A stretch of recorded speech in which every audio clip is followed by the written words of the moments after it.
Hi, Paul. Thanks for joining us today. Thanks, Jim. It's an absolute pleasure. Thank you very much. So tell us about the new facility that you guys have coming online in South Carolina. Yeah, thanks, Jim. And today is actually a very proud day for all of us at STL. This has been probably 20 years in the making. I think the company's always wanted to establish itself here in the US, and now we've really proud to open this state-of-the-art facility here in South Carolina. How big is the facility? What types of products will you be making there? And how many people will be employed? Yeah, no, good question. I think, look, the current size of the facility has the capability of making optical cable at the moment, very much focused on ribbon, bonded ribbon, and loose tube, which is really where the US market is going at the moment. Uh, the site's 52 acres. It employs 150 people. It's the part of the phase one of the growth, and one of the things that we are trying to encourage now is a lot more local talent, local grown talent, because I will say to you, there is a shortage of good fibre experts in the industry, and not only here in North America, but globally. Excellent. So I take it that this new facility has been built because of the big fiber broadband rollout that we see going on in the States. And is it part of the Build America program? Oh, very much so. I think the importance. We're a global manufacturer. We operate in over 100 countries around the world. We have facilities in Asia, in Europe, in Latin America, and I think that the growth of 5G and broadband around the world since COVID has seen a significant investment from many areas. North America's no different. North America is one of the largest markets in the world for optical broadband and optical fiber outside of China. And I think with the investments coming from the government in relation to BEAD, the RDOF money that's being invested in the US, and also the tier one, tier two operators and data center hyperscaler providers are all investing very heavily in relation to optical fiber.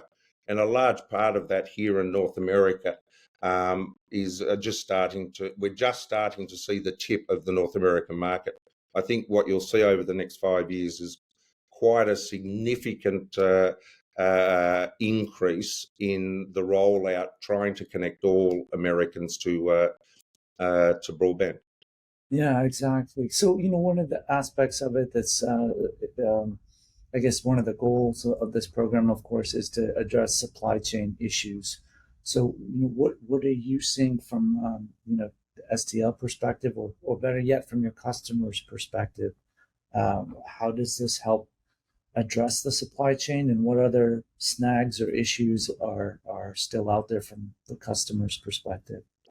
I think that's a really good question. I think we've seen in the last 2 years a number of supply chain issues in relation to lead times in terms of receiving product. And I think being local, having the capability to react on time, the new North American headquarters here in South Carolina gives us the ability to manage a global supply chain and to be able to react in a very short period of time.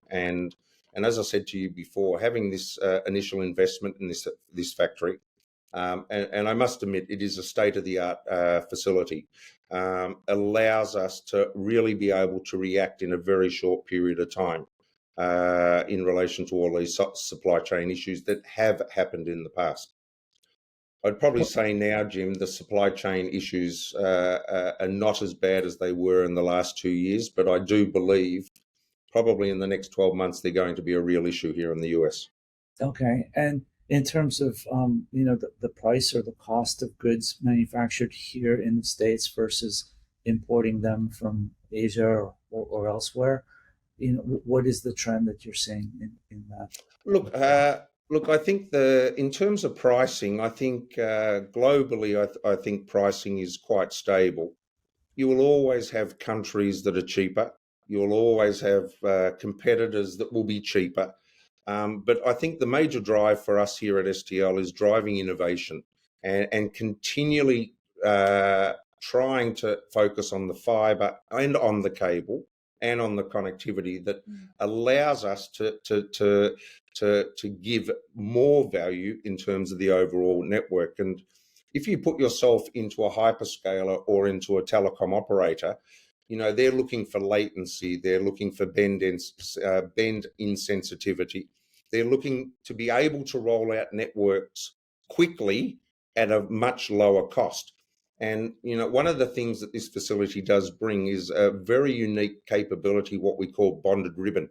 And that bonded ribbon, when you look at the cable alone, okay, is a configuration. But when you put all of the other things together, like the service providers trying to connect that product, speed and ability to install that product becomes critical.